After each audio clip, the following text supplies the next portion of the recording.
Bonjour, je suis Virginie Verdois, psychologue, spécialiste de la relation amoureuse.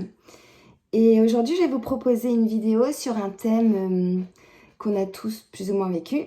C'est la rupture amoureuse, mais avec un angle un peu différent. Aujourd'hui, c'est on s'aime, mais on se quitte. Donc ça peut paraître incohérent, ça peut paraître assez étonnant de se quitter quand on s'aime, et pourtant ça arrive. Quelquefois l'amour il est très fort, il est véritable, partagé, intense, mais il n'est pas épanouissant, voire angoissant.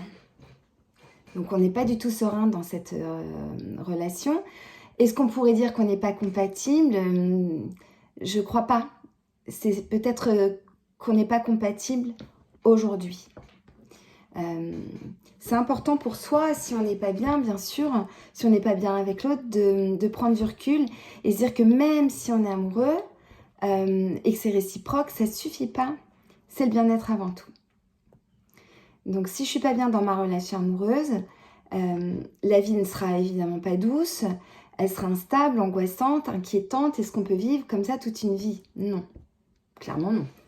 Donc on développe de l'anxiété, des troubles du sommeil, des migraines, la gorge nouée, on peut somatiser, on peut même faire des crises de panique. Donc je vais essayer de me poser les bonnes questions pour du coup m'épanouir. Donc soit franchement je sais que j'arrive pas à le quitter ou à la quitter parce que je l'aime vraiment très fort et que c'est impossible pour moi d'envisager cette rupture. Mais on peut prendre du recul, donc mettre de la distance, se voir moins, s'éloigner pour mieux respirer, pour ne plus être débordé par ses émotions et par les émotions de l'autre. Donc je prends du temps pour moi, je comprends mes frustrations, mes déceptions dans cette histoire amoureuse, et puis c'est peut-être le temps de se faire aider, donc par une ou un psychologue, en tout cas de faire un travail sur soi pour essayer d'identifier le manque. Parce que soit je suis en colère, donc je me victimise, c'est de sa faute, je ne cherche absolument pas à comprendre pourquoi on s'est quitté. Et là, c'est une douleur qui ne va pas faire avancer les choses, ça sert à rien, douleur qui ne sert à rien. Ou alors, je me remets en question, ce qui est plus dur, bien sûr, mais avec objectivité, j'essaie de me mettre à la place de l'autre. Je vous rappelle que l'autre est autre, donc ça peut paraître banal de le répéter, mais en tout cas, l'autre, il n'est pas du tout dans votre système de pensée. Il a ses attentes différentes, ses envies différentes. Lui-même, il avait ses émotions. Donc, j'élargis mon point de vue à ce moment-là. Et puis, peut-être que dans cette distance, je vais essayer d'apprendre à mieux poser mes limites, à mieux parler de ce qui est important pour moi. Ça s'apprend. Pour peut-être revenir plus tard, vraiment plus tard, et communiquer. Donc là, on sort de sa zone de confort, on essaie de lever les peurs, les blocages. C'est vraiment le temps un temps pour soi, pour travailler sur soi et comprendre tout ce qui s'est passé. Peut-être que si j'avais été plus apaisée, j'aurais eu moins peur, moins d'attente, moins de déception peut-être et de frustration. Donc, je me rappelle aussi beaucoup l'autre et autre, et que du coup l'amour véritable c'est un package. Donc là avec la distance je me dis ça c'était top, j'adorais ça, là je me sentais bien, en revanche ça me plaisait pas du tout. Et là j'essaie de cerner ce qui est vraiment important pour moi au niveau de mes valeurs. Si pour moi la générosité, l'attention c'est fondamental, et que l'autre était radin et pas du tout câlin, affectueux, ça va être difficile d'être épanoui à ce moment-là.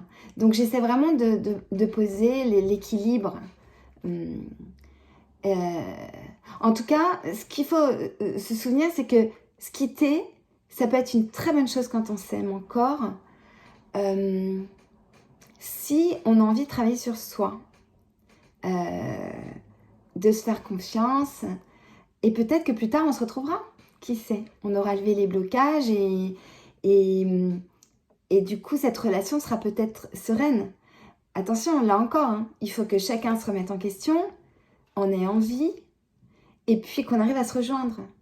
Parce que si on reprend une histoire et qu'on en est au même moment, qu'il n'y a pas eu d'évolution, qu'il n'y a pas de communication, bah ça sert à rien.